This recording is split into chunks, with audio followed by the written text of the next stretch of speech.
Hello বন্ধুরা, আবারও চলে এলাম দুপুরে গল্প করতে।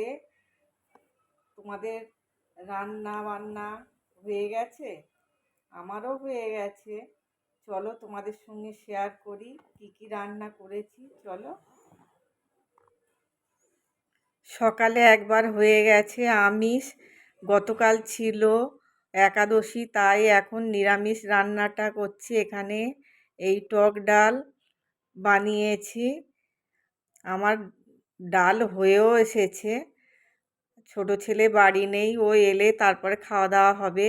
এখানে করেছি চিচিঙে ভাজা, আর এটা লাউয়ের খোসা ভাজা, হিমচে আলু মাখা, আর এখানে আছে ওই সেই ডাল করেছি ডালটা, আর মাছের ঝোল, আর সয়াবিন আলুর একটা নিরামিষ তরকারি। এক হাতে ক্যামেরা ধরে আছি বন্ধুরা, ফোন, আর এক হাতে দেখাচ্ছি, তাই একটু অসুবিধা হচ্ছে। আর এখানে আছে ভাত। তোমরাও খেয়ে নাও, আমিও খেয়ে নিই। দেখা হবে আবার একটা নতুন ভিডিও। এখন আসি।